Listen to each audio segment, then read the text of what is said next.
Timrandasya Kananjana Shalakaya Chakshur Unmalatam Yena Tasmai Shri Gurave Namaha. Gulshan, you like to read English? Yeah. I was born in the darkest ignorance, and my spiritual master opened my eyes with the torch of knowledge. I offer my respectful obeisance unto him. Okay. So the topic is, can women become a spiritual master? So the first thing to talk about is, what is a spiritual master? What does that mean? So a spiritual master is that someone is enlightening you in some spiritual subject matter.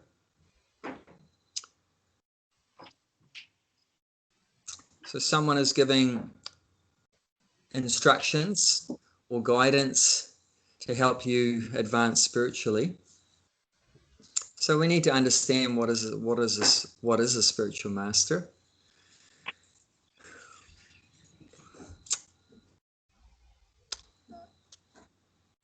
Now,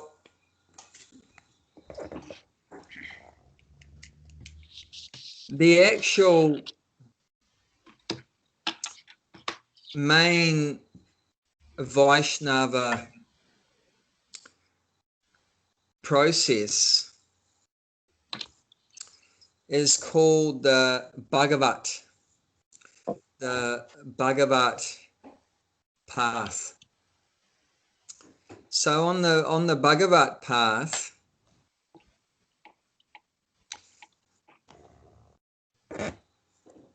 the spiritual master is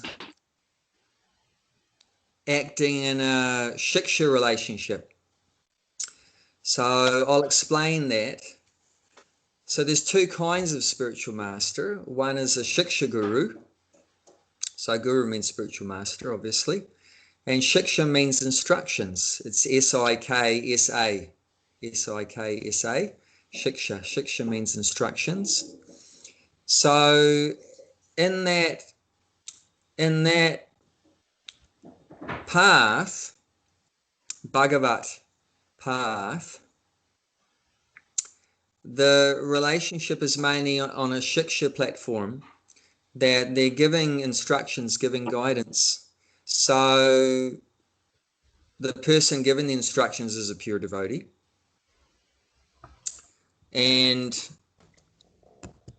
the person receiving the instructions is very sincere, is very serious about spiritual life, and takes those instructions to heart and follows them, and that's it. There's no formalities, no ceremonies, nothing. You're just getting good instructions, good guidance. I mean, that's like what we do with these soul searching Saturdays, and what we've done, when we were there at the Bhakti Tree, and what we still try to do now remotely is give good instructions, good guidance. So, and many of you, I'm sure, are acting in a shiksha kind of way as well. That you meet someone and they may seem a bit receptive or interested in spiritual life, so you give them some good advice, some good guidance like that. And so you're trying to uplift them, and they're being uplifted. So in the Vaishnava path, mainly the relationships are in that shiksha guru way. And we see that, if you look in our tradition, Gaudiya Vaishnava Sampradaya, it's called technically, Brahma Madhva Gaudiya Sampradaya, starting from Krishna speaking to Lord Brahma. That's where our line disciplic session starts from. Krishna speaking to Brahma, and Brahma spoke to Narada Muni, and Narada Muni spoke to Vyasadeva, and Vyasadeva spoke to Shukadeva Goswami, and so forth down to Prabhupada, and then, like that, his followers, and then us like that. So, but in that line, quite a few of the connections in that line are not from initiating gurus to the disciple, but from instructing gurus, shiksha gurus to disciple. Like I give an example,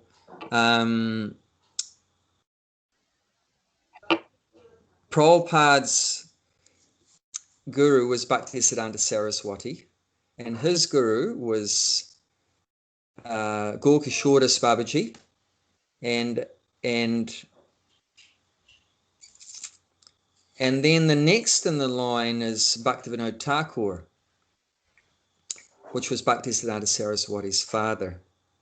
But the relationship between Gaurkishoras Babaji and Bhaktivinoda Thakur is not, Bhaktivinoda Thakur was not the initiating guru of Gaurkishoras Babaji, but Bhaktivinoda Thakur gave instructions or shiksha to Gaurkishore. So there was no formal initiation. There was no ceremony where he received a spiritual name, or he didn't make vows or anything like that in front of a fire and in the temple and so forth like that. It was just he was receiving instruction from Bhaktivinoda, and Gaurkishore was following those instructions very seriously, sincerely. And then he initiated Bhaktivinoda Thakur's son, one of his sons, Bhaktisiddhanta Saraswati, like that. So we'll see in our line, some of the relationships, they had initiating gurus, Diksha Guru, and some of them they had Shiksha Gurus.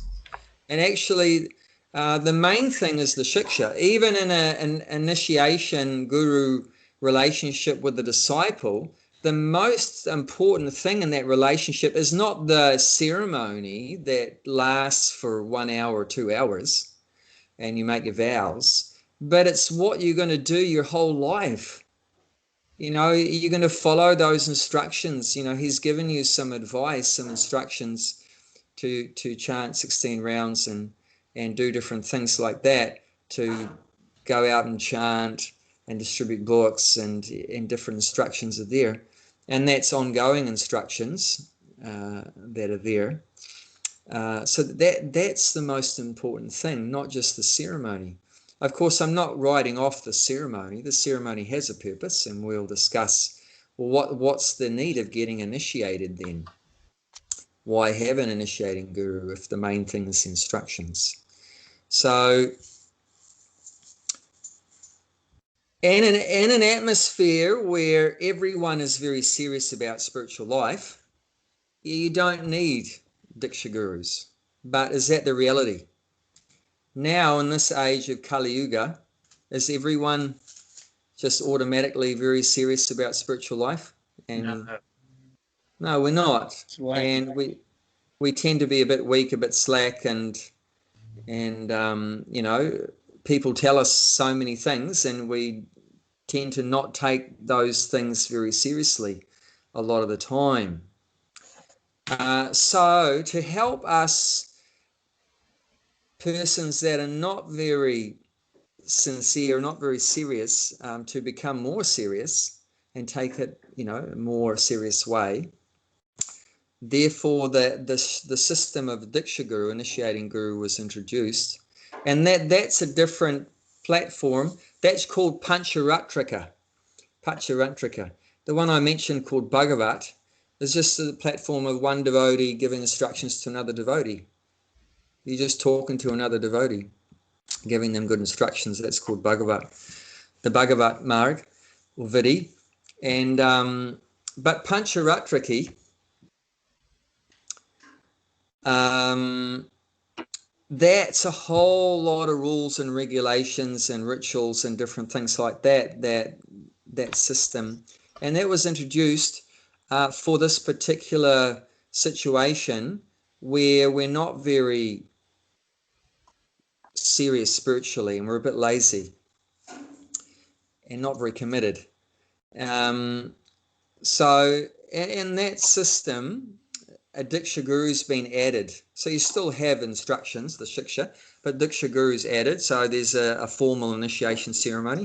And the idea is that by having that initiation ceremony, where you have a guru figure there, and you're making vows to them in front of the deities in the temple, usually in front of many devotees, in front of the sacred fire, in front of the deities in the temple, that it goes very deeply into your mind that, oh my God, this is a serious commitment. I have to stick to this. I have to follow this. So it sort of impresses on the mind of someone that's not very intelligent that, of course, they may be intelligent, but many aren't, and that this is a very serious thing. It's like getting married. It'll have a big ceremony, sometimes like an Indian marriage, right? The ceremony would last for, isn't it, Gulshan, maybe for 3 days? 4 days, yes. 3-4 days, Yes. So why do all that? Why not just get the marriage over in 5 minutes like what they do in the West? But the idea is, why do a big elaborate thing for 3 days? It sinks into your thick skull that, this is a serious commitment. This is a big responsibility, till death do us part, I have to, look after this person and serve this person, and we have to work together, and we have to go through the good times and the bad times. And, so it's a big ceremony, and you spend a lot of money too. So that makes you think, well, I spent so much money on getting married. I better, Gotta stick with that, yeah. I better stick with that because I don't want to have to pay out again. And, there's so many things, so it's not just that. I mean, that's a bit of a joke out of that, but that's there, it's a lot. You've invested so much of your time and your money and your mentally reputation. Prepare. And your reputation. And what did you say, Gulshan? Mentally prepare. And mentally, it's really sunk in. You've had 3 days or 4 days continuously of all these promises and, all the rules that you're supposed to follow. And, everyone's looking at you, and you've made promises and in front of hundreds of people. And how could you go back on that? It's like very difficult. When my mom got married, she hasn't seen my dad. First time she's seen that on the day of the wedding. And my mom's mom was next to my mom, and he's got the flower garland in front of that. My dad, he's moved that to put that flower garland there. My mom says to my grandma, and he's black, and because mom was quite white. And then my grandma says, bad luck, there's 300 people, what do you want me to do? Put the flower garland and get married. so it's like that. So that's the thing we're learning there. See, in the Western system, it's more about, what's pleasing my senses. Like, they haven't the right color and everything like that, and they have the right amount of money and all these kind of things, and they're strong and everything, and that's pleasing me. But in the Vedic system, it's more about just the matter of duty, that they're removing from that relationship that it's for my enjoyment. This relationship is not for my sense gratification. It's not for my enjoyment. This is this relationship is based on duties. We have duties to perform, which are purifying us. That the relationship is for purification. That's what it's for, not for enjoyment. Of course, enjoyment will be there, of course, but that's not the purpose. It's not just thinking about my own selfish enjoyment. And that's the main focus of the Western society, and that's why we can see it's collapsing all over the world. And it's happening now, and it's happened every time previously. I mean, when the Roman Empire got to the point where it was very hedonistic, means just very selfish, where it's all about me, and it's all about gorging on food and indulging in heaps of sex and sleeping a lot and all this kind of self-enjoyment, self-indulgent, then what was the result of that? What happened to that empire? Where is it? Collapsed. It collapsed. Yeah. And the Mughal Empire. Oh, I remember that. It got to the point of that too. They just become, so mad after enjoyment and power and money and everything, and it just collapsed. And then the British Empire, the same. Just really gratifying the senses and everything like that. Not about looking after the citizens anymore, serving the people or anything like that. And then it collapsed. There was a time there was a saying, there wasn't, the sun never set on the British Empire. Yeah, but Anyone never heard rise that? in London. The sun never set on the British Empire. Now there's a joke that the sun never rises on the British Empire, like that. So it collapsed. And you can see in America, right, it became very big, very powerful. It was number one. And what does it say on all the notes in America? What's written on the notes in America? Has anyone got an American bill there?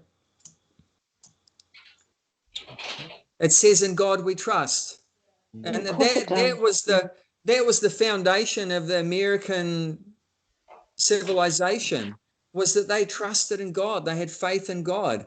And when they went to, to establish themselves in America, they came over from England or wherever they came to establish themselves in America to build up pioneers and everything like that. The first thing they built in the town, do you know what that was? Church. They built a church. Now they still have it written on their money, but they don't trust in God anymore. They become godless and just so materialistic. And it's all about a big car and having lots of money and a big bank account and girlfriends and then superpower of the world. They're trying to be. Yeah, like that, powerful and everything. And what's happening in America? Just collapsing. So as soon as that becomes the priority, then it's all going to break down.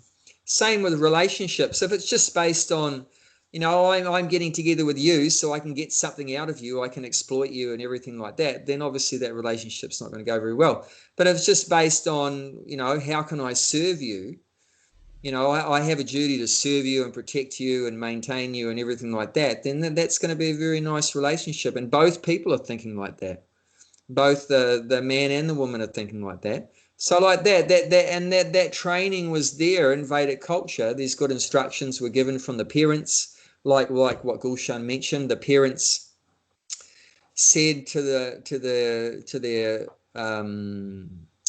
daughter that like that, don't worry about the color. It's not important. Yeah. So like that.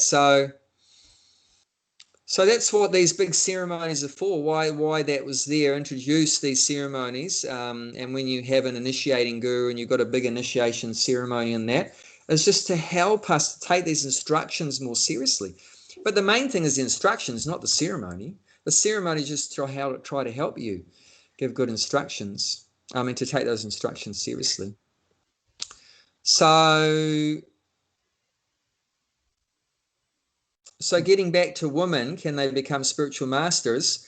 Well, in terms of giving good instructions, the Shiksha Guru, definitely women, there's no bar on women giving good instructions. That's going to be there anyway. Who's the main person instructing the child? Mother. The mother, not the father. The main person is the mother, is giving good instructions, training up the child in so many things. And in Vedic culture, when the child gets up in the morning, what's the first thing the child, boy or girl, does in the day?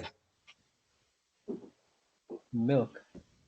They go and do something to the parents' feet or something. I should have said about the age. Okay, say over past the milk drinking baby age to where they're like just at the youthful stage. Yep. What were you going to say, Bhakti Mala? Something to do with the parents? Yeah, I thought you told me they go into the room and do something with the feet, or I don't know. Yeah. The children go to the parents' room and they touch the feet of the father and mother. So what is that kind of relationship? How are you treating your mother and father like? What would you call that? As a god. As a god, as a guru. Yeah. Like guru is a representative of God, right? So also they're trained to see your parent as a representative of God. So you're treating your mother like the child treats their mother like a guru and touches the feet. Because who do you touch the feet of? You touch the feet of the guru, right? Yeah. That's what we see, that the disciple touches the feet of the guru out of respect and a sign of humility. That we're under the feet of the spiritual master. We're like the dust at the feet of the spiritual master. So we respect even the lowest part of their body. We put it on our head.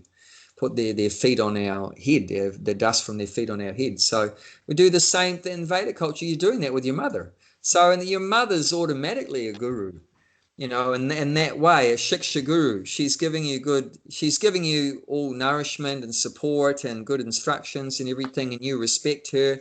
She's like your guru in many regards, and a great role model and everything like that, and you're following her example and everything like that. So we can see there's no question that the woman can or can't be a shiksha guru. Definitely they are. A man or a woman can give good instructions. But ISKCON that can be a Diksha Guru as well in ISKCON? Yeah, so we're going to get to that because that was your question. So normally in modern day society, somehow we've got to the point where we talk about gurus and mainly we're referring to only the Diksha Guru, the initiating guru, as being all important. But actually the all important factor is not, like I said, the ceremony. But as the instructions that you're going to get through your whole life. A few of those instructions will come from your initiating guru, you know, during the ceremony and so forth. But often we see initiating gurus are on one side of the world and the disciples on the other side of the world. But there's so many other people, devotees close by, that are giving good instructions day by day. So which is more important? And I'll leave that to you to answer. You know, is the one-day ceremony, the person that gives the one-day ceremony the most important relationship, or the people that are giving you good instructions every day, that are helping you with your problems every day and giving you good engagements, good service, good engagements every day? Of course, we don't want to minimize the initiating guru. And many times the initiating guru continues to give good instructions after initiation. I mean, as well as before. Maybe they were giving good instructions before you got initiated, and then they initiated you, and then they continue to give good instructions. So they're also acting in the function of a shiksha guru. And as we know, what's that? Yeah. Also, that's important to, you know, to clarify with everybody that Prabhupada is the overriding shiksha guru of everybody as well. So yeah, excellent. I'm glad you brought that up, Mala. You know, he's not a Diksha guru, but I mean, for us, no, not for us. For some, yeah, but yeah, not for us. Yeah, but we're following his instructions through his books and everything. So that's also shows the importance of shiksha. Yeah. So and that's, you know, just reiterated again by Bhakti Mala in that way, that, you know, the main thing is the shiksha, and the person that's giving us more instructions than anyone else is Prabhupada. And he, through his books and lectures and so many things, videos and so many things. And anyone that's giving us instructions today on the planet, where did they get those instructions from? Was from him anyway. Yeah. So ultimately, you're only hearing from him. You know, it might be coming directly from him through, if you read a book, or it's coming via someone else that heard it from someone else that heard it from him, or whatever. So, but ultimately, you know, the main shiksha guru is Prabhupada. So even though he didn't initiate us in the sense of a formal ceremony, but he's our main instructing spiritual master. One time, it was one time a disciple asked him a very interesting question, which is pretty far out to think about what the purport of this dialogue that took place with one disciple in Prabhupada. He said that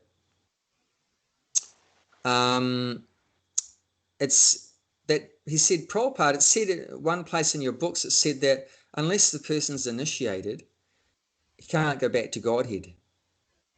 So he said, but there's so many people around the world that have got your books and reading your books, but they're not going to get initiated. So does that mean they can't go back to Godhead? Prabhupada said they're already initiated. They're already what?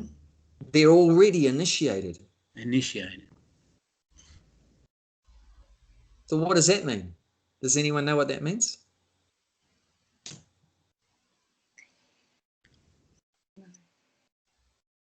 What is it? What does the word initiation mean? Can you use it in any other context?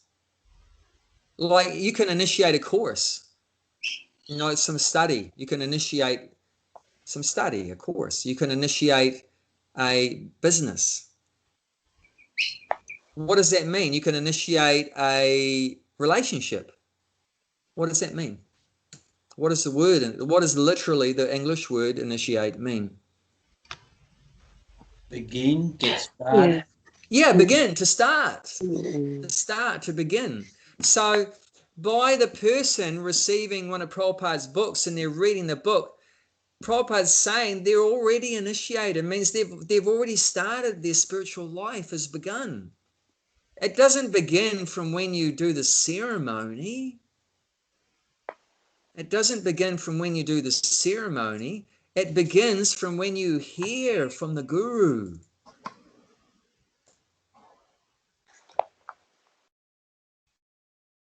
Initiation begins when you hear from the Guru, the spiritual master, these spiritual instructions. That's when but the thing is, when you really take it to heart, that's when it begins. So those, of course, if someone says, you know, surrender to Krishna, you're a servant of Krishna, Krishna's God, you're a servant, surrender to Krishna, engage in devotional service, and you go, yeah, whatever, you know, blah, blah, blah. You haven't taken it to heart, then you're not initiated.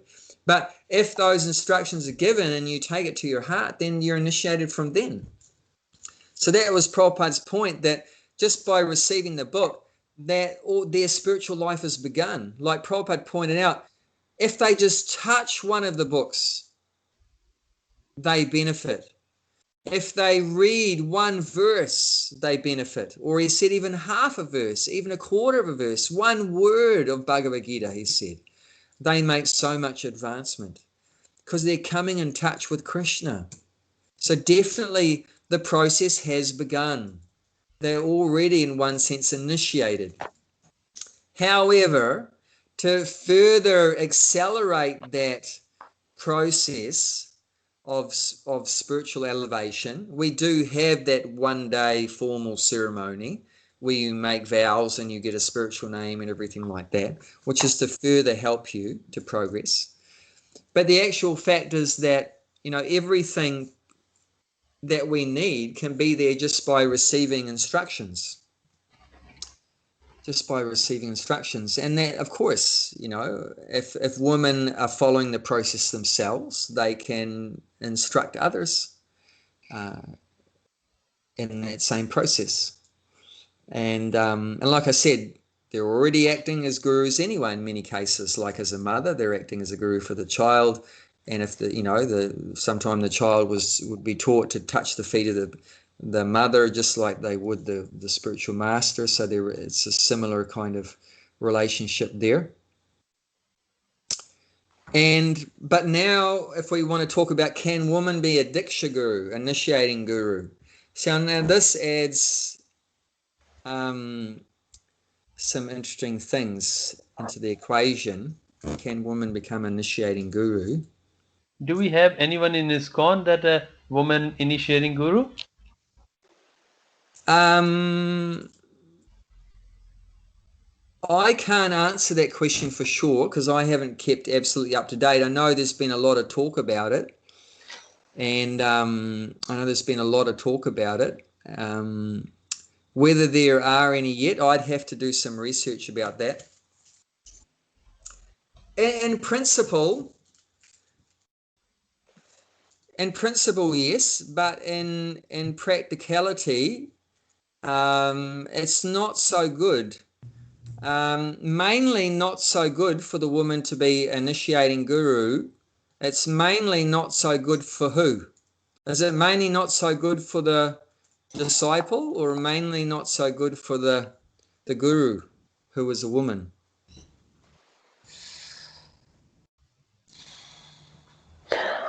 I'm going to guess it's not so good for the guru. Yeah, it's not so good for the woman. Because if noticed, yeah, that's just, yeah. Yeah, so we'll discuss about that, why it's not so good. Why it's not so good. See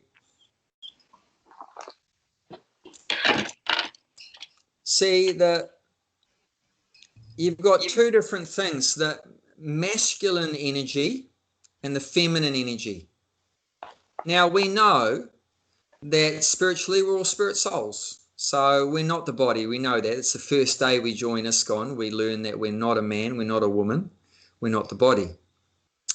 But we also know that we're in a body, and the body has different urges and desires and needs, and you can't overlook that either.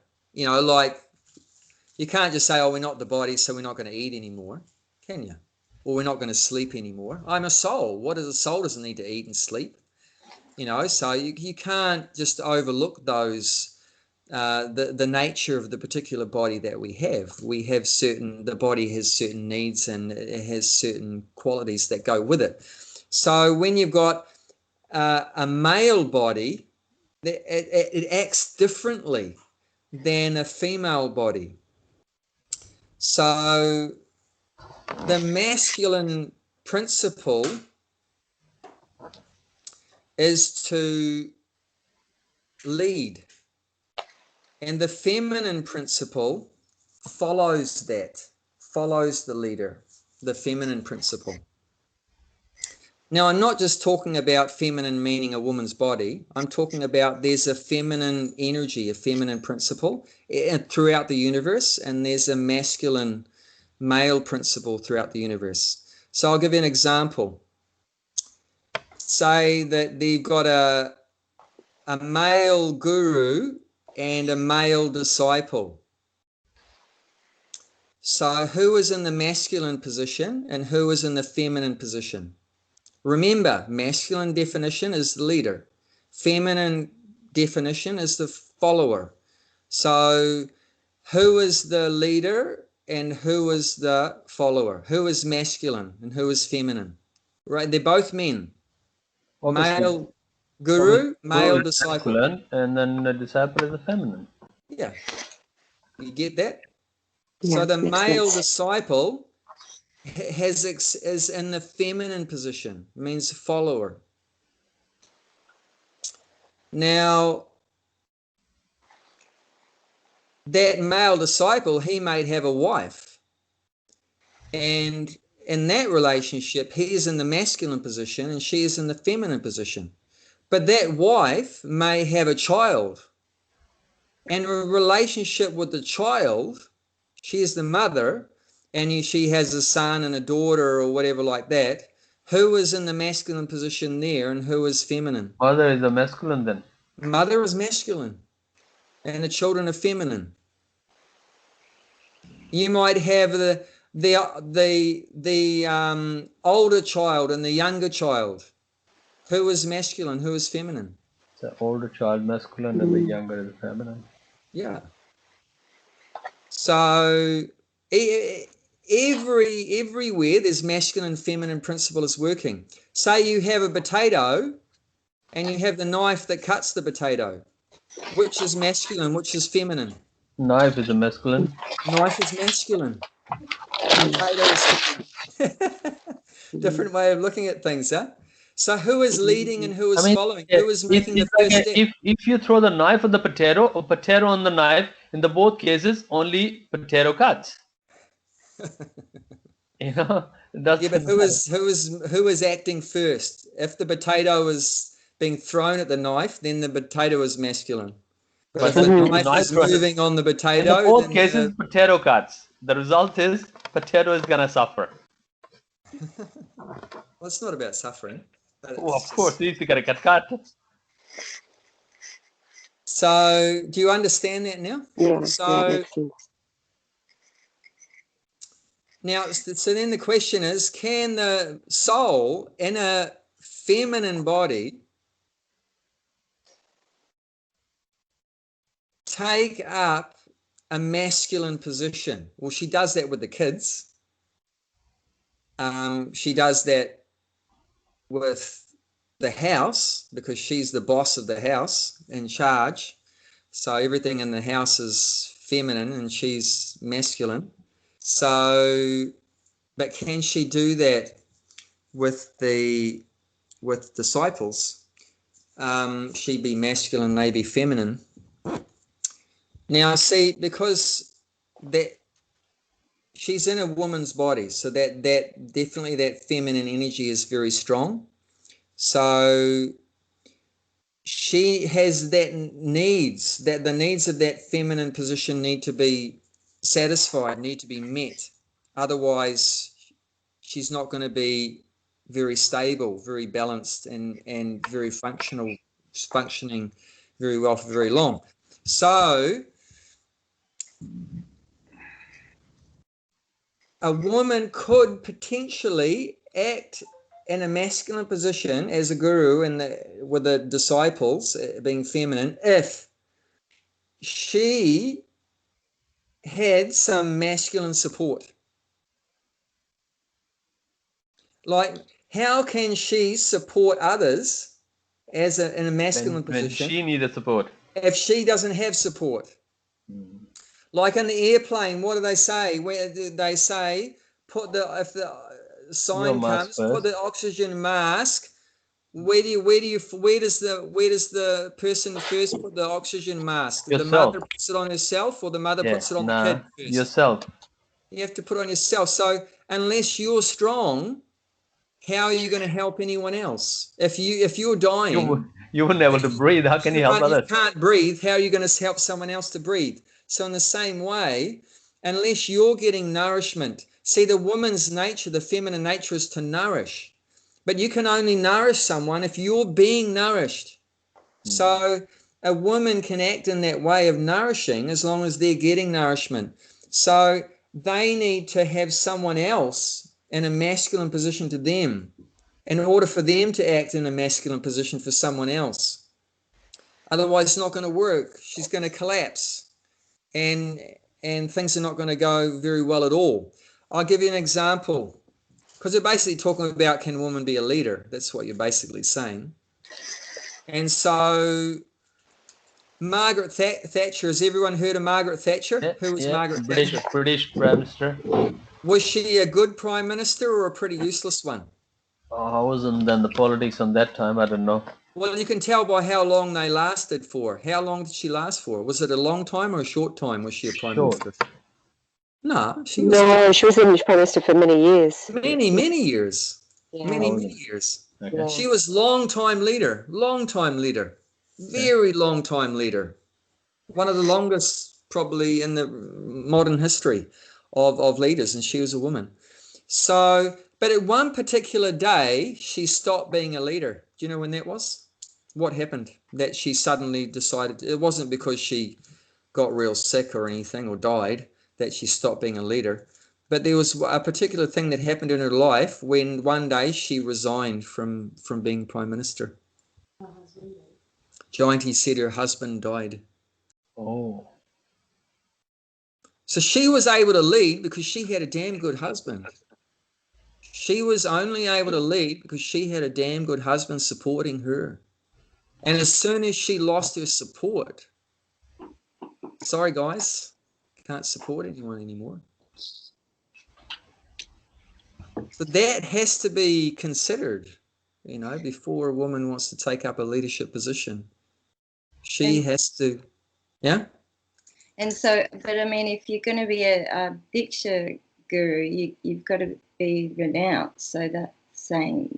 Yeah, so there's more factors too. That's just one factor, which is a warning.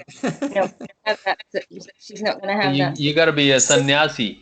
See, like a soul in a man's body or in the masculine position, there, we don't need any support. Don't need any support. See, a man may have a woman in their life, definitely, and I do in this particular case. But I mean, I have had times where I haven't, and I have no problem also, as a brahmacharya was for so many years. Careful, she is listening. Yeah, I know she's listening. But I'm not going to change the facts, change the truth, just to please my wife. So, and many men, they don't have any female connections their whole life, and they do perfectly fine. Like Prabhupada's guru, Bhaktisiddhanta Saraswati. Forget about having a woman in his life. He never even passed semen in his life. So he didn't have any support whatsoever, and he's functioning perfectly fine, able to lead perfectly fine without any feminine there. So the masculine can function without the feminine, but the feminine cannot function without masculine. So, of course, I mean, then you may say, well, what about women that don't have husbands or whatever? I'm not just talking about that, but they need some masculine support. Like, for example, if a woman surrenders to Krishna and gives her heart to Krishna, then she's getting her support directly from Krishna. She's getting support directly from Krishna.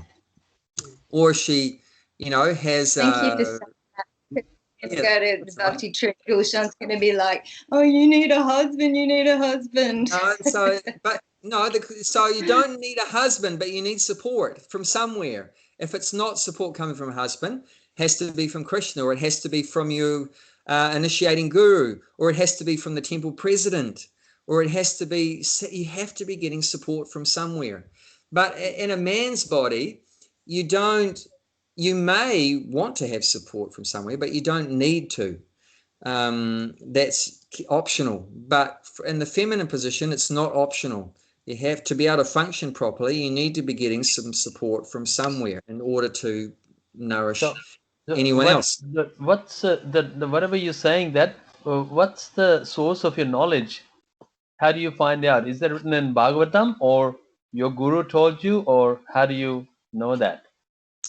Most of this, I mean, I've heard a lot of this from Prabhupada, but a lot of the basic points, but a lot of the fine details I've heard from one guru. His name is Bhakti Vidya Purna Swami. So that's his full name. So he's known as Gurukul Maharaj. So he's a headmaster of Gurukul for many years in Mayapur, and he's a real scholarly person. He's gone very deeply into many scriptures. So and his knowledge he gets from different parts of the Vedas, the Manu Samhita, and the Puranas and the Upanishads and so many things like that, and heard from different devotees and different things like that.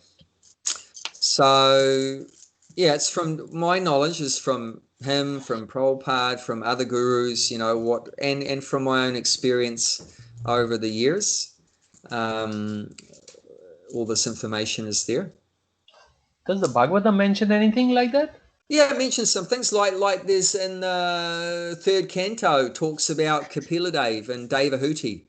Okay. And her husband Kardama Muni. So you learn a lot about husband and wife relationships and the male principle, female principle, and guru disciple principle, all these kind of things is in Bhagavatam. Definitely it is there.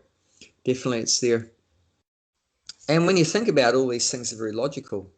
Like I said in the plane, right? It's just logical. You put the mask on yourself, even though you love your kid, but if you really love your kid, you've got to put on yourself first.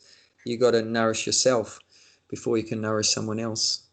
So, and we see that we see in the world that men function very well without a woman, but we see in the world also that women generally don't function very well if they're not getting support from some male principle, some leadership principle. We see that.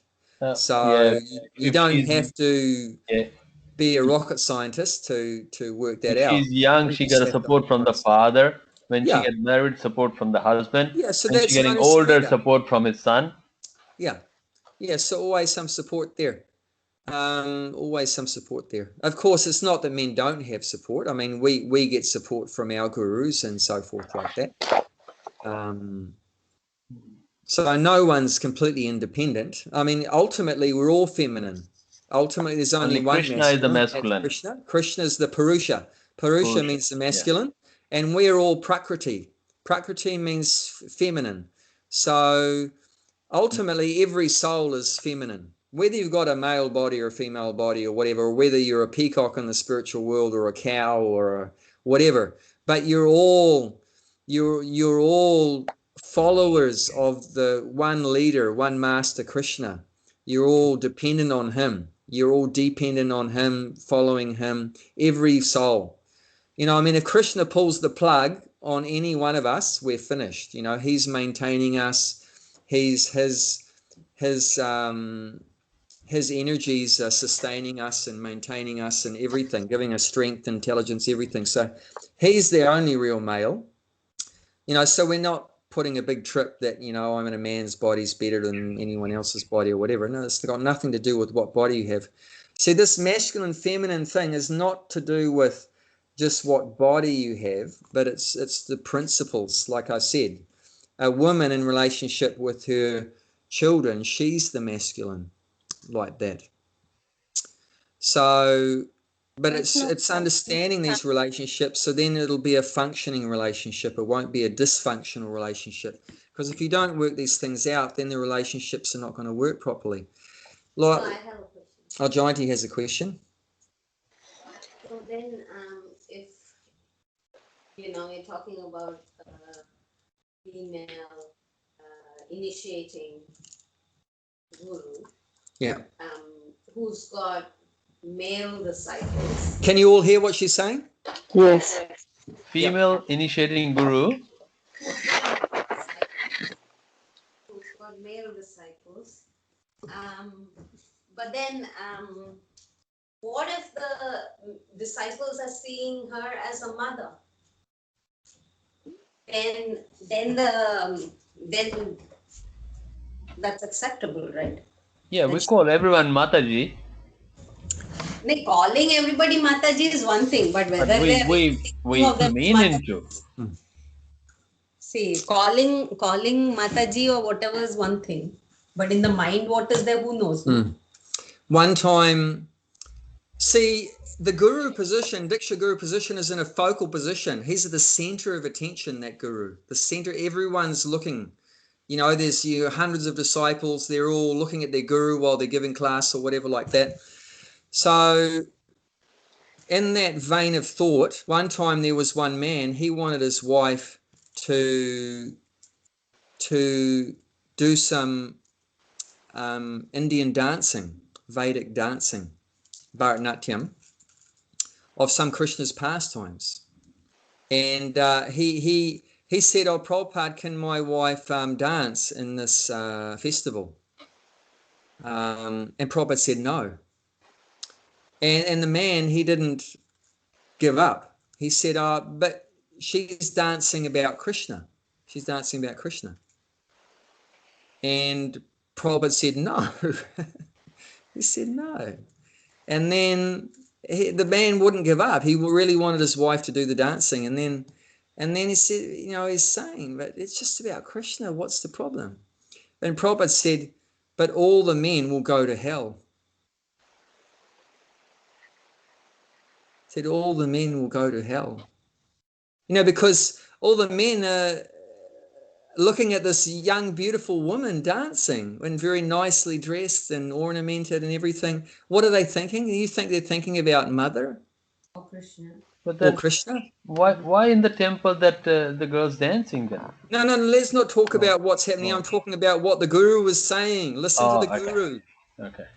Don't look at what every Tom, Dick and Harry is doing on the planet. Listen to the guru. Okay. Why did he say no? Because everyone's attention go. That, you know, in the materialistic mind of the neophyte devotees, the very new devotees, that it's going to awaken lusty desires in their hearts and go into their mind to disturb their minds. And you don't want that. That's bad for spiritual life. So in the same way, instead of talking about dancing, what do you think, you know, that you put the woman up there on the big pedestal, on the big Vyasasan, on the big seat, and she's giving a class for an hour or two, or leading bhajans and singing and everything like that. What might happen? Yeah, maybe they're listening to what she's saying. But maybe other things might going on in the mind too. We hope not, but there's that risk. Why take the risk? Why take the risk? And okay, say the woman has disciples. What do you think would happen to the woman if one of the disciples fell down? How would that affect her?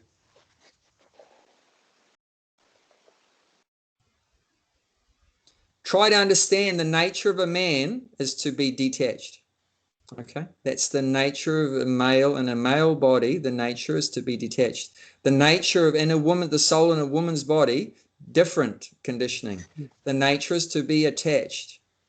Now you have the conditioning of being attached. Can you imagine you've got a disciple, you're attached to that disciple, that he's going to continue in spiritual life, but he doesn't, he falls down, he or she, disciple, male or female disciple falls down.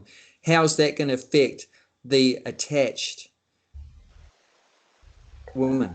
I'd say that she would feel it very badly and take it very badly. She'd feel it very badly. A man can, I mean, it will affect the man too. I mean, you'd feel bad, but he'll move on. He'll move on. He's detached. He'll move on. He'll accept that. But she won't be able to move on. My disciple's gone. It's like a woman. If the woman lost their child, I mean, the father can move on, but the mother can't move on. She can never forget. It's the nature in the woman's body. She's naturally attached. And it's supposed to be like that. Because if our mothers weren't attached to us, oh my God, Gulshan, what would have happened? A lot of orphanage. If our mum didn't love us to bits, what would have happened to us? We would be in the gutter. We would learn nothing. We'd just be a completely, blabbering, blithering wreck. Because our mother was so attached and affectionate and always was watching over us and protecting us at every moment, that we developed okay. So Krishna's set up that system where you've got that motherly love, very attached. But you put the woman in a position where she's got 100 disciples. What if, and at least 10%, I'd say more likely 25 to 50% may not make it. What's that going to do? She's going to be in the lunatic asylum. Sure, yeah.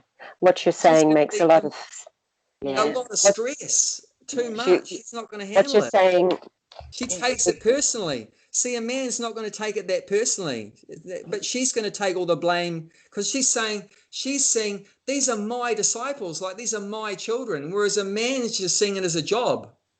Yeah. I have a duty to look after these like that. That he's seeing a difference between him and his disciples. There's me and then there's my disciples. But for her, they're like that. You can't separate her from her disciples. Like you can't separate the mum from her kid. I mean, the kid can be on the other side of the planet from the mother, but the mother's always thinking about her kid. So you can't separate the mother and the kid. So the same way, if something happened to that disciple, the mother would be, the guru would be destroyed. You destroy her. Or so what about this? What happened? And this happens a lot. That what if the disciple criticized the guru? The male guru gets criticized heaps. I mean, Prabhupada got criticized so much. But what if you criticized the female guru? If the disciple criticized or someone criticized, she'd be shot out of the water. You wouldn't be able to handle it. That would kill her. If a disciple criticized the female guru, she'd die. She can't handle it. What you're saying, it'll just like off a duck's back. Yes, Sarah? Sorry to interrupt. What you're saying makes a lot of sense because just from thinking about, as a mother myself, but also having worked with a lot of mothers, there's this nature to just be bound to their children, and to often feel, just just feel guilty or to be concerned or to feel that they're not doing enough, so it makes sense what you're saying. It really does, that if a Diksha Guru was a woman, how profound that relationship would be with her disciple, and how devastating it would be, and exhausting, I suppose, if there was that, the connection was broken. So yeah, this is just being practical, being realistic, understanding the psychology. Of course, we're all pure spirit souls. We're definitely not going to deny that, but we're inside a material body that has particular conditioning, so we can't overlook that. I mean, you can overlook it if you're a liberated soul, and we've been reading that in the 5th chapter. Okay, so then look up and see if you have the criteria of a liberated soul. Tick it off, and when you've got 100% ticks there, then yes, then you can become, a guru. But if you don't have, or if you're not on that liberated platform, then you have to consider what your material conditioning is.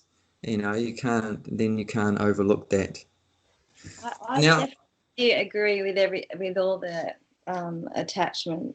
I think that's that's spot on. But I don't know about.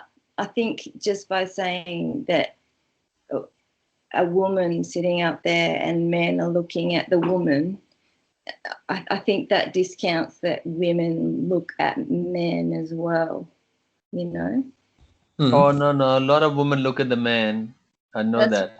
Saying, No, I'm not going to agree with that, Gulshan. Women still have the desires for men like men have for women. Of course, yeah. A woman may have more desires, and I think that's the reasons I definitely agree with, but that one I sort of think, I'm not sure about that. Yeah, but the thing is that because men have a stronger body, they can act on those desires. But I think woman is more stronger than a man. Men is just get dissolved so easily. Woman is so strong. Husband, woman, men and woman fight, husband, wife. Husband walks, woman doesn't. She holds the child because she knows she can handle it and she can protect the children and she can survive that. So men always leave and the woman doesn't. She can't leave the kids. No, that's there, but I'm talking about women, men, because they have stronger physically, can be physically aggressive. Woman is more stronger. Become attached to a woman or whatever like that, and those desires come up. Then and that creates very devastating effects in society and things like that. But generally, doesn't go the other way around. And but the idea also is that if the women get properly situated, either they're under a father or under a husband or under son, the son, whatever, then they're protected from those desires.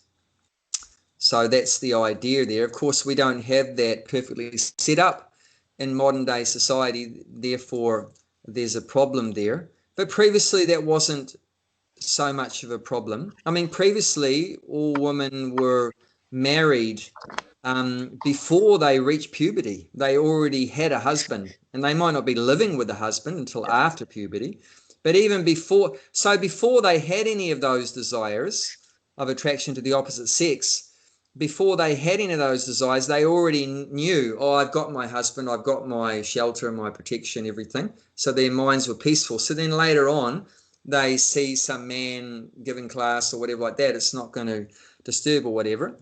Now in modern day society, of course, it doesn't work exactly like that. So yeah, women will be disturbed, but it won't be able, I mean, of course the woman will feel a bit frustrated, but it can't go much further because their body is weaker, and I mean, it's still not not ideal. So the best thing is for women to get that masculine influence, like I said, in the form of a husband, or the Krishna himself, directly becoming attracted to Krishna and becoming satisfied there, with the having initiating guru and feeling protected, or with the temple president has got you under the wing and stuff like that. So, and then you feel peaceful like that. So that's the best solution. Is it that men can have all those things, but then they still can, like they might have, Guru and Krishna and everything, but that the masculine energy can just override all that? Masculine energy can override. What just because of the feminine form.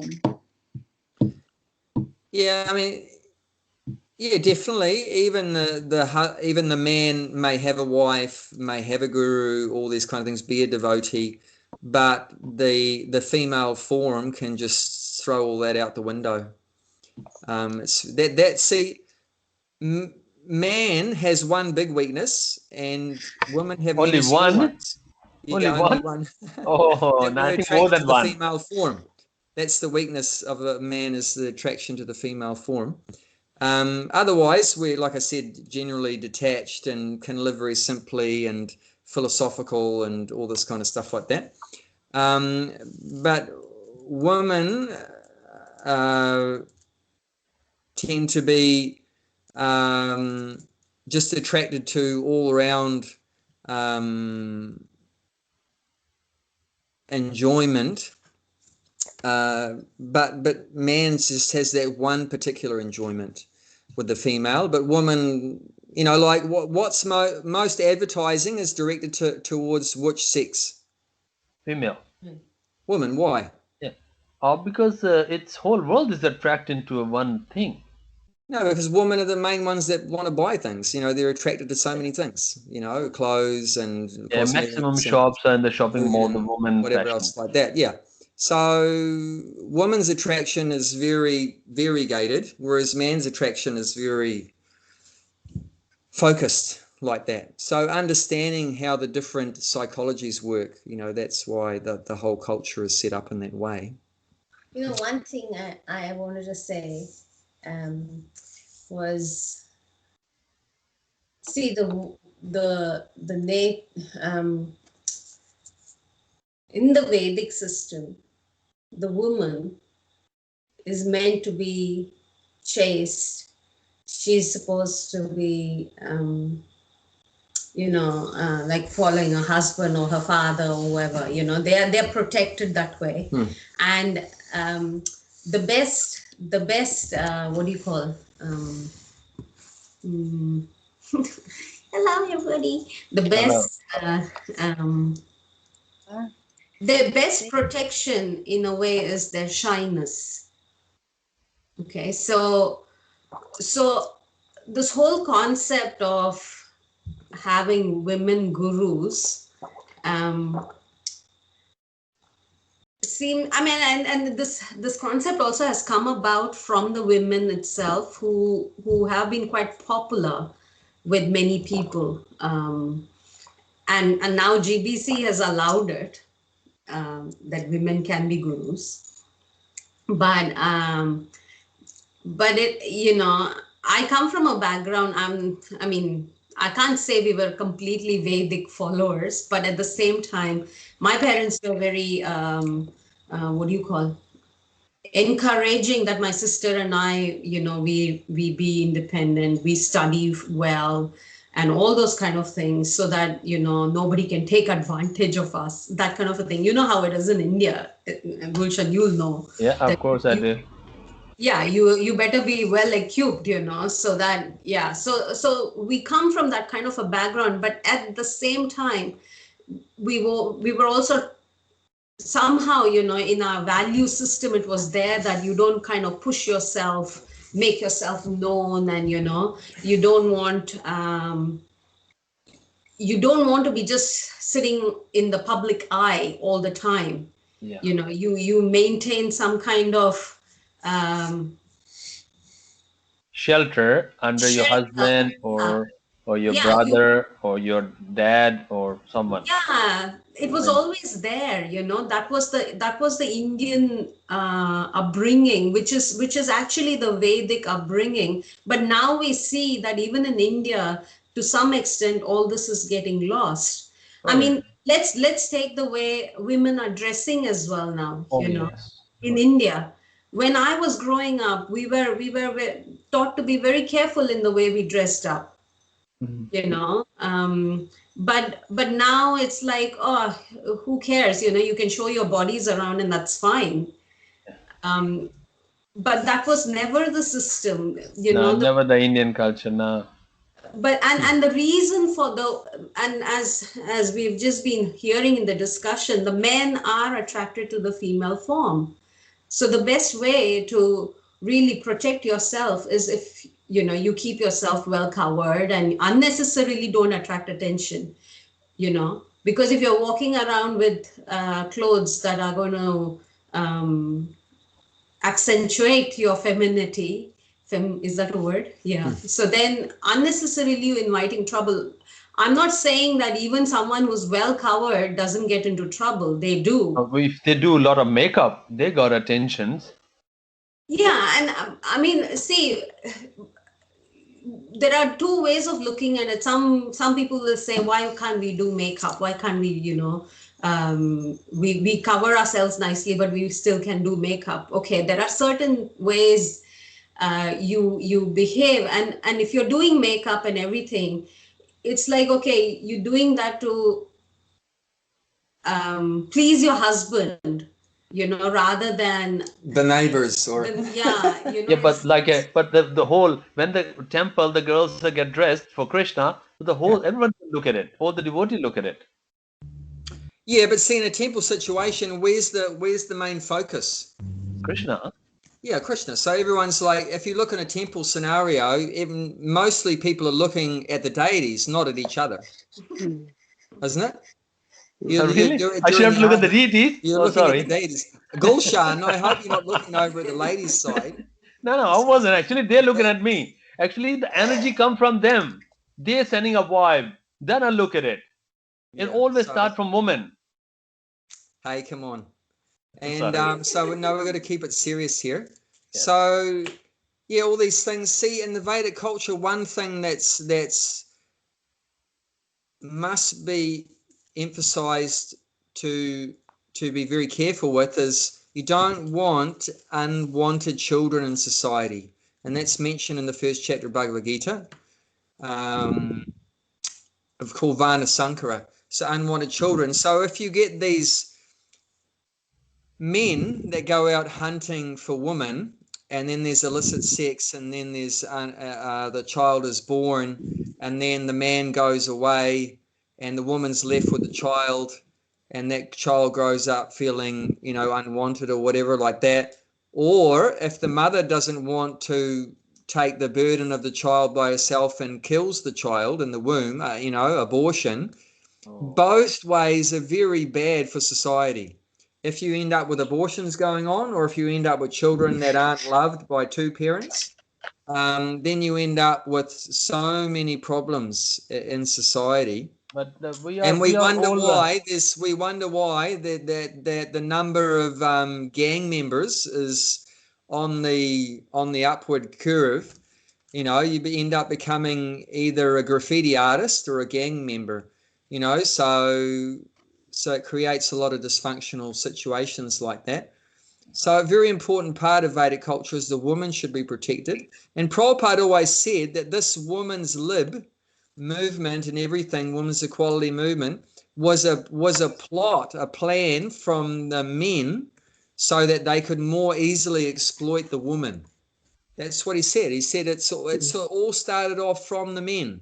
The woman's liberation, women's equality started off from the men who wanted to get the woman out of their protected situation into a situation where they could be more easily exploited. And now, you know, women are everywhere, you know, wandering around in the workforce and everything. And we see many times, you know, say that the CEO, right, and he has a beautiful secretary. You know what happens with the beautiful secretary? Oh, yeah. Yeah, everyone knows. You know, that's why you say in the temple, if you have to talk to any woman, you have to talk in public. I remember I'll give that. you an example. One time, one female disciple, and she had a husband also. She wanted to talk personally with her Diksha Guru, who was Bhaktisiddhanta Saraswati, Prabhupada's guru. And so she said, I have a very confidential topic. I want to talk with you. Can we talk alone? And he said no. He was old enough to be her grandfather.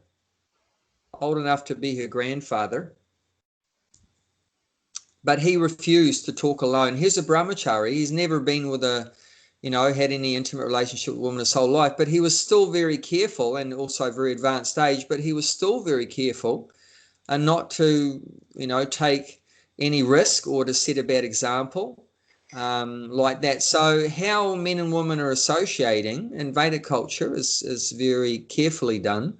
So also you're going to put a woman in that position as a Diksha Guru, and she's going to be the center of attention for many men. You're inviting a trouble. You're inviting trouble not only for her, but for all those men, and disturbing their consciousness and everything. And you'll see that her disciple is increasing so fast. Numbers are increasing. Oh, of course, she'll have many male disciples. Yeah. If she's young and beautiful. But I mean, if she's old or whatever, Bob, maybe. Don't even think about it. But there's other. I want to talk about one woman that was a guru, and right in the beginning of the followers of Lord Chaitanya. This is going back about 500 years ago. So Lord Nityananda, right? Yeah. Nityananda, he's the incarnation of Balaram. Yeah. So Lord Chaitanya is the incarnation of Krishna. Yeah. And so he appeared as Lord Chaitanya, and Balaram appeared as Lord Nityananda. And then Balaram had more than one wife. One of his wives, Nityananda's wives, her name was Janava. So after Lord Chaitanya and his associates passed away, called the Panchatattva, so after they passed away, so they were like the head of the movement was Lord Chaitanya and his followers. So they all passed away. They left and back to Godhead. And so they were looking towards who's the most advanced devotee living to take up being in charge of the Krishna conscious movement. So who did they select? The most advanced devotee. They selected Lord Nityananda's wife, Janava. Okay. So she became the guru of the whole Krishna conscious movement, which were, a lot of men and a lot of women. But she was the number one, person that you go to if you have a question. She would be giving the shiksha. Then she was, if you couldn't sort anything out, if there was any confusion or doubts about anything, and you couldn't resolve it, then you'd end up going to Janava to sort it out. But it was on her terms. She was a guru on her terms as a woman. And what was her terms as a woman? It's very interesting. Like, after Lord Chaitanya left, we had it recently, Guru Purnima, right? The festival celebrating the anniversary of his appearance. So the first festival celebrating Lord Chaitanya's appearance after he departed, that was held at a place called Ketari Gram. It was organized by one great devotee named Narottam Das Thakur. And Janava, so she was the head of the society, but in that public festival, where was Janava to be seen? Do you know? Was she not to be seen? She wasn't to be seen. Yeah. She's in charge. She's the head of the whole society, but she couldn't see her in the public festival. Who gave the class? Well, Janava, she's the most senior devotee, but who gave the class? Srinivasacharya, a man.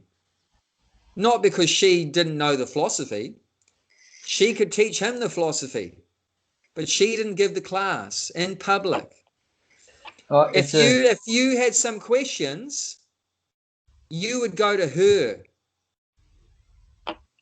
house. She doesn't come out of her house and go in public to see you.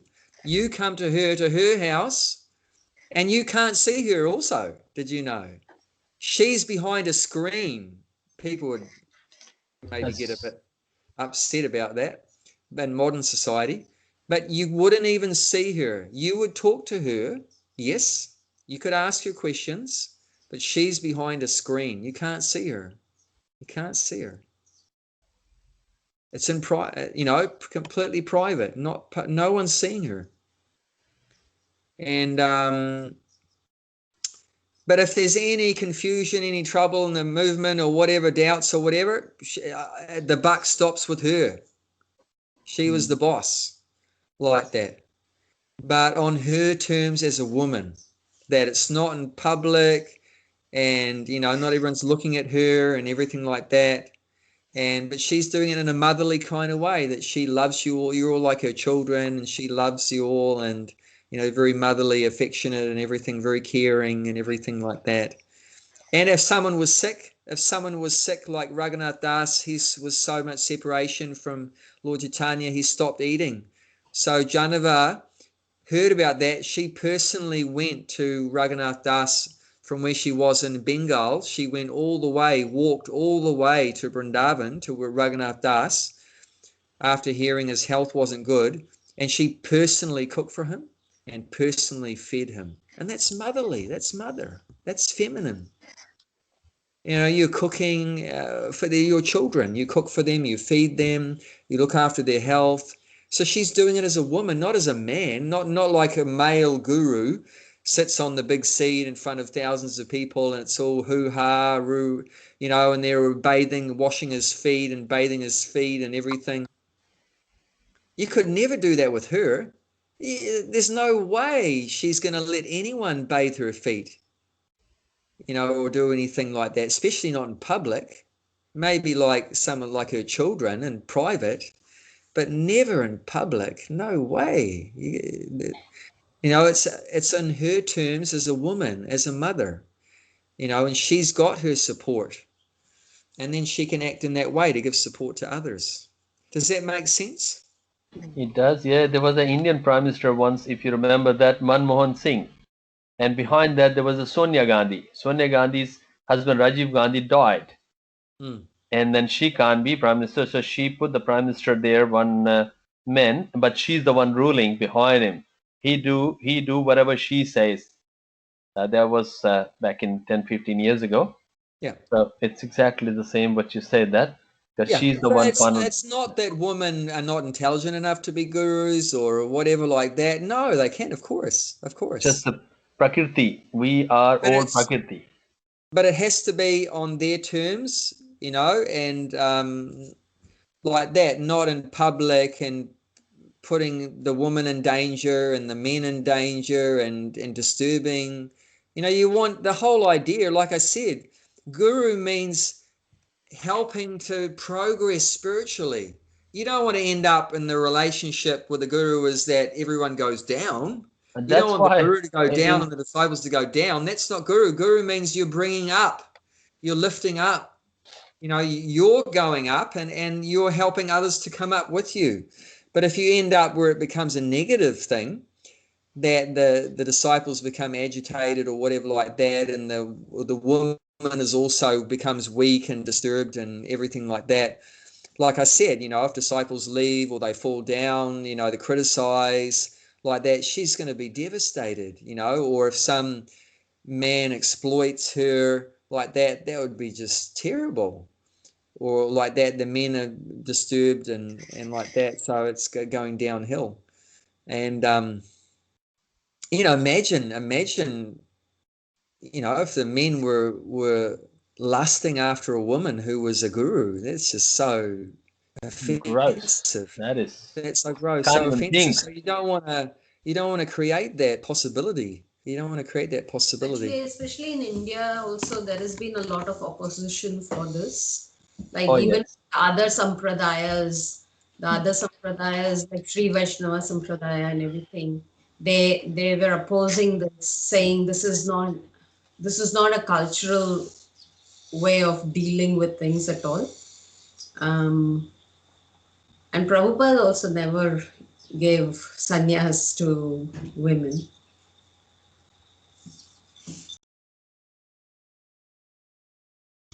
In a Kali Yuga, did they mention anything in the Kali Yuga? It'll be changed. Like these days, men need help rather than women. Well, everything's topsy-turvy in Kali Yuga. In Kali Yuga, men are more like women and women are more like men. Yeah, it is. Everything's all topsy-turvy. You know, the men become very weak, and you know, and the women want to be. I'm scared from women more than a men. Position. May I ask a question, Yeah. Abhay? Prabhu? Yeah. I mean, the questions is shifting away a little bit away from the, you know, that Diksha Guru. More, I suppose, I suppose I'm reflecting on a question that Bhaktimala had asked a devotee the other evening, and you know, like in chanting in the, you know, doing kirtan in out in public. Yeah. Should women be involved in that, or should they? Yes. I mean, we were all dressed, you know, very appropriately and everything. But should there be a way that we conduct ourselves? Should we behave? I mean, we were just happy because we're. But should we be not too enthusiastic, I suppose, is the question. That's a good question. And the answer is I think Bhaktimala knows what I mean, you know. Yeah, dress up very attractively, nice saris and everything, but fully dressed with sari, because sari means you can't even see the feet of a woman that wears a sari, you know. But I mean, some women don't know how to put saris on properly, and half of their middle section is all exposed, but it doesn't have to be like that. And previously too, Prabhupada asked his female disciples to, you know, you have it going over the top of your head also. Sometimes it's a bit difficult because it keeps slipping off, so women would put little clips in their hair to help it stay up. But yeah, so wear nice, attractive sari, and you can put cosmetics on like gopi dots, and have tilak obviously, and gopi dots and everything like that, and yeah, attract the people, and immediately what's happening, maybe they're becoming attracted to the woman, but it will bring them closer to Krishna. Initially their motivation may be because, wow, the Hare Krishnas have beautiful women. Let's go to the Hare Krishnas. Trap. As a trap. But once they enter the trap, then the hope is. I didn't come to Hare Krishna from that trap. I just let you know. So I didn't come Hare Krishna from that trap. So initially that might have been the motivation, but eventually what happens is they become attracted to Krishna and let go of that attraction to the woman there. And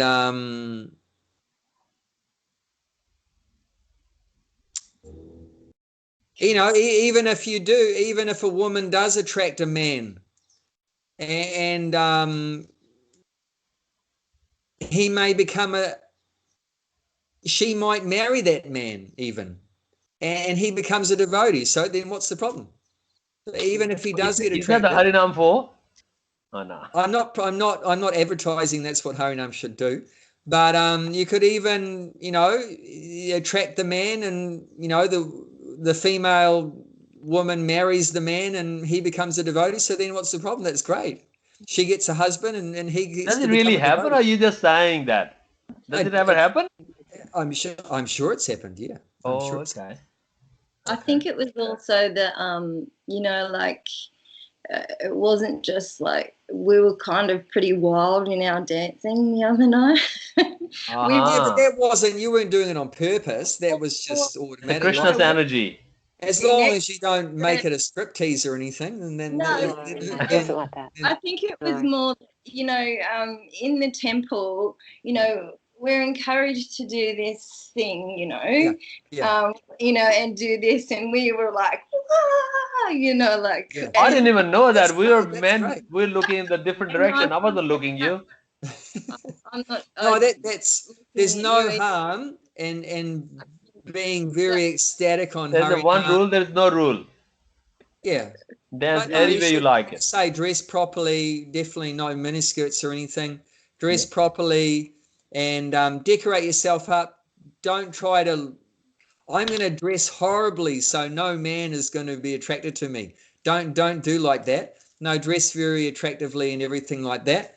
Actually, and, you know what? Forget men. It attracts women too. What I've seen is women get so attracted when you wear nice, colorful clothes. I think women dress for women. They want to show the woman, not the men. Whatever the case. But anyway, the main thing is that's a good thing, that people become attracted to the Harinam party. So that's perfectly fine. There's no problem there. And yeah, you can bring more people to Hare Krishna.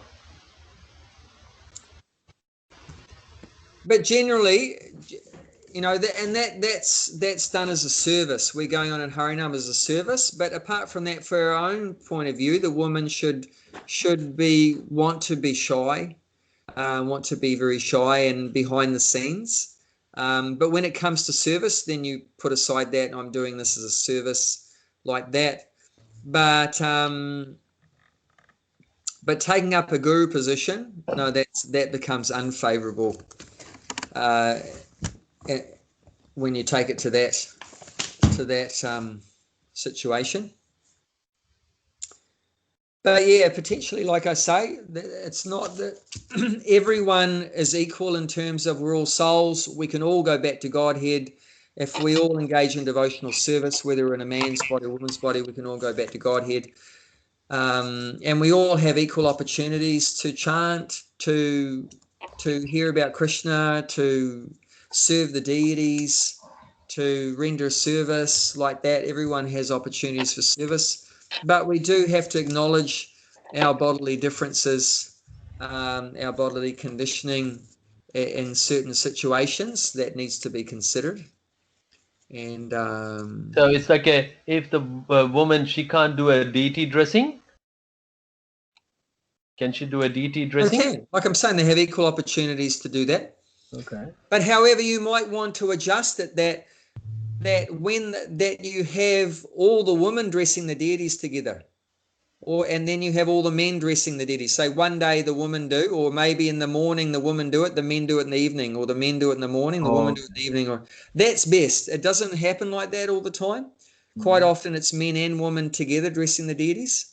There has actually been problems. You might not think it's possible, but there has actually been problems from men and women being on the altar at the same time, dressing the deities and doing service. It's unfortunate, and it can be avoided, like I say, if you'd have just the men are doing it and then the women are doing it. But it's not that the women are not allowed to do it. No, they have equal opportunities for service. But you might just want to adjust it in a way, or it may be in the kitchen too. Maybe just the men are cooking, you have a men's team, and then you have a women's team, or if it is a men and women's team, then you might just want to, have some security mechanisms to make sure it doesn't get out of hand. Not to the bumping each other. Dressing properly, they don't, talk about private things. It's just about service. You're only talking about service, not about private things. One very easy thing you can do. The main problems that happen between men and women is when there's one man and one woman alone. As soon as you introduce number 3, as soon as there's a number 3, you reduce the risk. The risk is reduced 80%. 80% at least. As soon as there's a third person, then your mind knows I can't get up to any nonsense because someone else is going to hear. But as soon as there's only one man, one woman, then the mind says, I can do something. No one else is going to know. So we have to be. See, Prabhupada said, first become conscious, then become Krishna conscious. So we don't want to think we're all pure devotees, we're all transcendental, we're all liberated souls, we can do any damn thing. And we don't want to think that, we're perfect in the beginning. First of all, we want to become conscious. What does it mean to become conscious? It means in the mode of goodness, means knowledge. So this is the mode of goodness. We have to follow the rules. You know, to stay in the mode of goodness, we have to follow all these rules, and that will keep us in the mode of goodness and always have this knowledge. There's a saying that, and Prabhupada quoted this, man is like butter and woman is like fire. And what happens when you put the fire close to the butter, Gulshan? No matter how strong you are, you gotta get melt. You gotta melt. Definitely. You know, so that's the principle. Woman is known as Shakti. Shakti but means it should be a one woman into energy. the group in order to maintain. Otherwise, all the men, they get wild. You know, it's like if there's one woman there, we behave. Oh, I don't know about that, but I also think it's important to note though as well that you know, Prabhupada was the one that let women do all these services as well. Like it's not in all this different. If you read Prabhupada Leelamrita, you know they were doing. Actually, the women were doing more service than the men. Not everywhere and in not every different. Is it sampradaya that women can do deity dressing and and nearly every other sampradaya, the woman not allowed to not an altar, yes, service like that. So Prabhupada was very liberal in that sense. He was very liberal, but still he did put, you know, strict conditions, so like no illicit sex and no gossiping. And focus on your service. Don't talk nonsense. Have you heard that tape where Prabhupada says, don't talk nonsense, chant Hare Krishna? You know, so Prabhupada wanted everyone to keep their focus on Krishna. And then it works. But as soon as you take your focus off Krishna and you put it on the opposite sex, then it all goes to custard. You know, so like that, Prabhupada had both women and men in the temple, but they would have separate ashrams, separate living quarters. Obviously they weren't sleeping in the same rooms or anything like that. But he did have men and women traveling together, but they wouldn't be just one man, one woman. There would be like, you know, probably 5 or 10 people in the van or whatever like that. And, you know, but everyone was ecstatic. You know, they were all just going out and chanting. They would all jump in the van and there'd be, I've seen pictures of it. The van's full up. And there's a man, and then there's a woman, and then there's a man, and there's a woman, and there's another woman, and another woman, and another man, and they're all packed up together. But they were just so in ecstasy, chanting Hare Krishna. So there wasn't much danger at that time because everyone's just so intoxicated with, like you ladies were saying, that Harinam spirit was just so ecstatic. You weren't thinking, oh, there's a cool looking man or there's a cool looking chick or whatever like that. You were just so enjoying chanting. So in that situation, there's not much risk. But if that's not there, if you're not getting that higher taste, then our thoughts become more mundane. And then, you know, there's so much risk. So, you know, we have to consider all these things. But still, there are some basic parameters that have to be followed. Like Bhaktisiddhanta Saraswati said, I'm not going to be alone with a woman. Never. You can't do it. He said, you can ask me a question, but in front of my disciples. And my disciples in the room, you can ask whatever you like. Or you can bring a husband. Bring your husband. Just anybody. But you can't do it. Not one man, not one woman, alone together. So like that, there's some parameters. But, you know, there's a lot of flexibility there. But you just... Excuse me, everyone. Yes. Oh, Thank yeah, right. you so much. I have to go. Oh, yes. So much. Bob said I had enough. Hari Bol. That's all good. Hari Bol. See you on Saturday, most of you. Yes. Yeah, Haridas Saturday. Bye. Thank you so much, Abhay. Thank you. Thank you. Hare Krishna. So we've said a few things and you've said a few things. What do you think? Is that sort of making sense and answered the question? Absolutely. 100%. Yeah, I think you. But just remember that you know, Janava, we had a woman was in charge of the Hare Krishna movement after Lord Chaitanya left, but on her terms as a woman, not public demonstrations, not public speaking, all this kind of thing. No big, like for example, the male gurus, they have a big. On their anniversary of their birthday, appearance day, it's called Vyasa Puja. They have a big Vyasa Puja. and it's a big public thing, and the guru is there on a big seat, and they're offering garlands and bathing the feet and singing songs and everything. If you put the woman there on that seat, that's going to end up big problems. I remember that when Bhakti Mala was initiated, and then they said come to next to Janananda Maharaj. She went there, and she went a little bit too close, and Janananda Maharaj pushed, please stay there.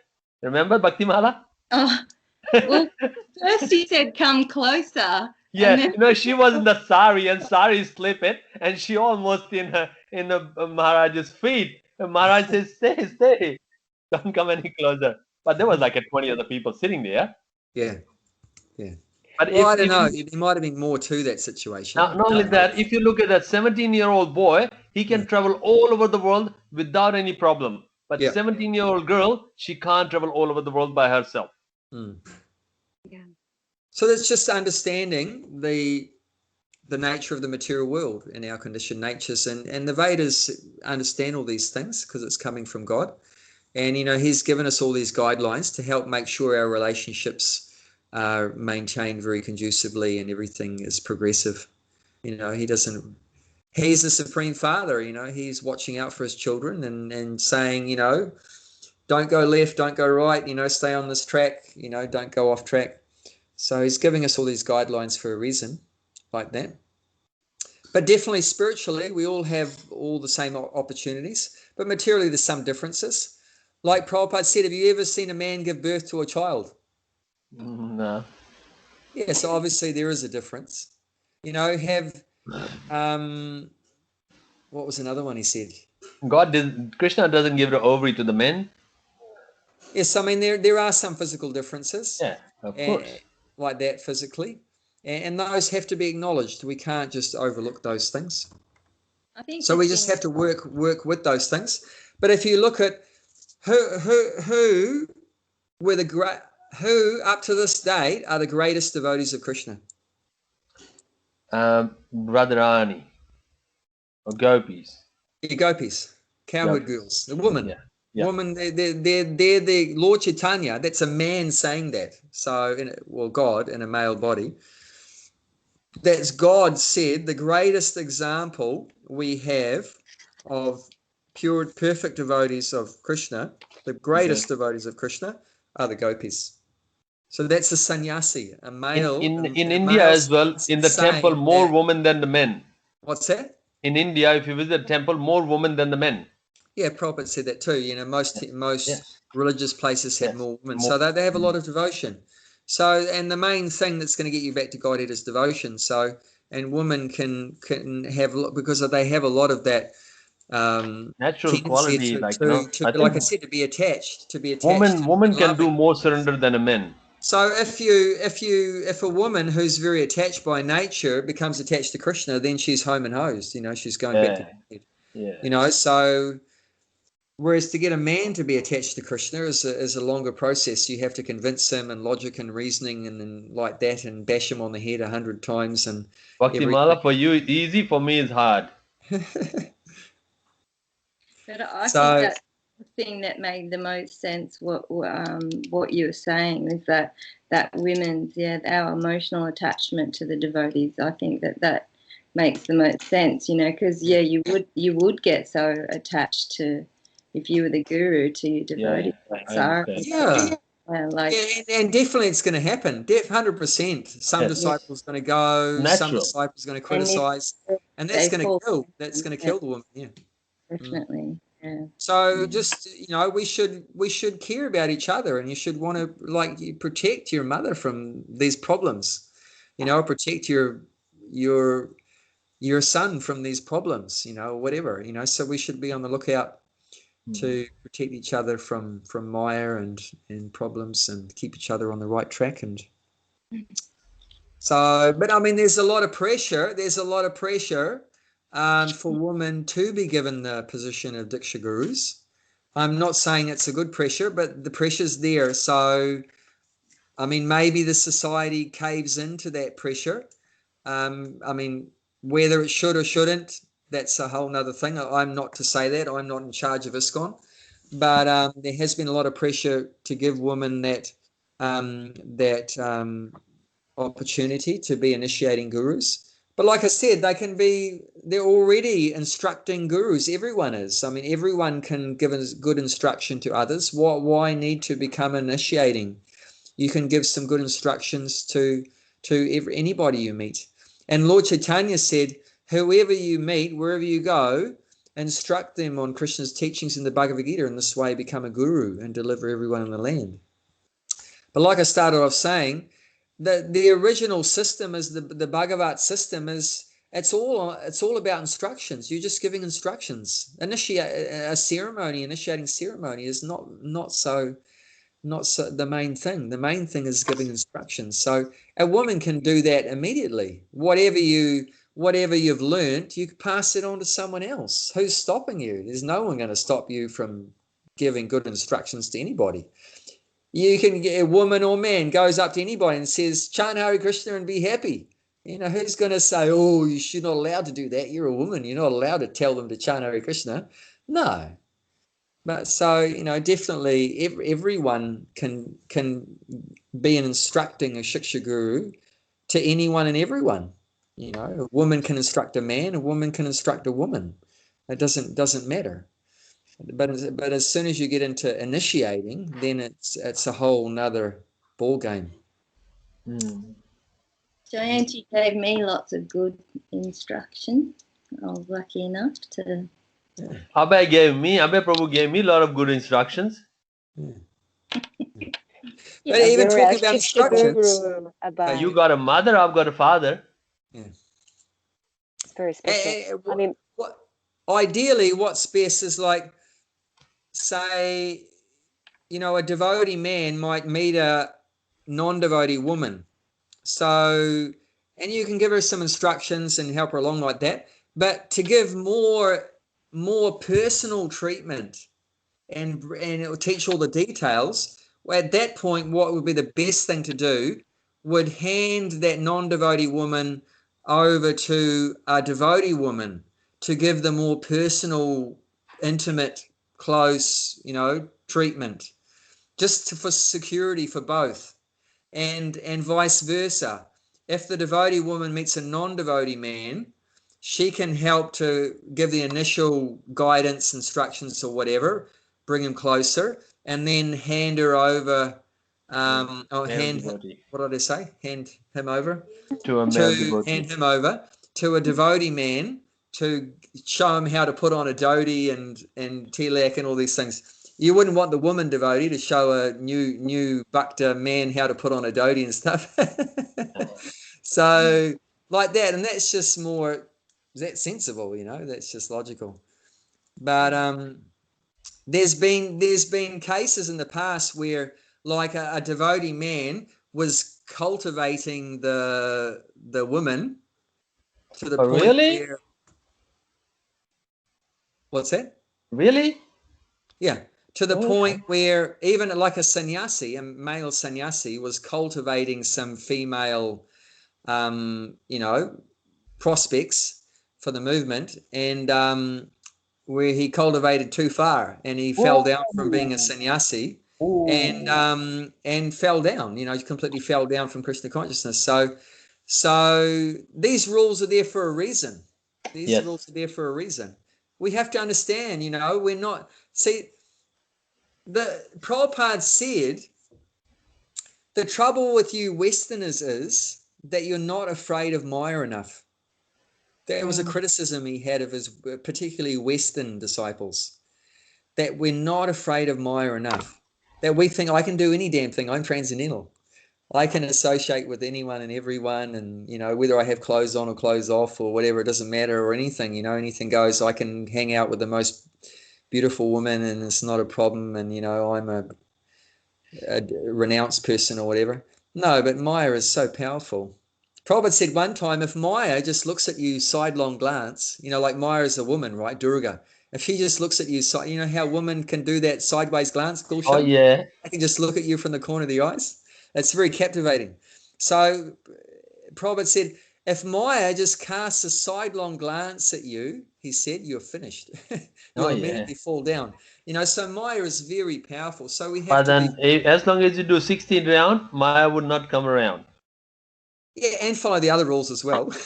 Yeah, of course, of course. Yeah, and follow the other rules as well. Yeah. So, you know, the thing is we just should be, you know, very sober, follow the rules, you know, be very cautious and always, you know, pray to Krishna to protect us from Maya, and then things will go well. But as soon as we become puffed up and think, oh, I'm a great devotee, you know, I'm transcendental, I can do any damn thing, Maya can't touch me, then especially if you said it out loud, oh my God. Oh, if you said it out loud that I'm better than Maya or anything like that, you're doomed. Maya's just going to fire both barrels at you. Yeah. You know, so don't become proud and think you're greater than Maya or anything like that, or you're transcendental. And anyone can be. Maya can attack anyone. Yeah, Maya can attack anyone. We've seen even personalities far greater than us. Yeah, you say the senior devotee and you say ISKCON senior devotee Maya get attacked. Yeah, but forget about ISKCON devotee. What about even the universal controllers? Like even Lord Brahma got in trouble with Maya. Even like Shiva got in trouble. Even, you know, Indra. And who are we? King. We are nothing. So who are we compared to them? We're like we're like not even a speck of dust at their feet. You know? So we got no chance.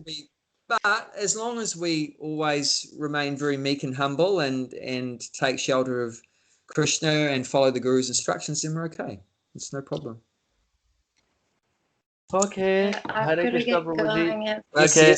Hare Krishna. Thank you, everyone. Thank you. Hare Krishna. Thank you. Bye-bye. Thank you. You're welcome.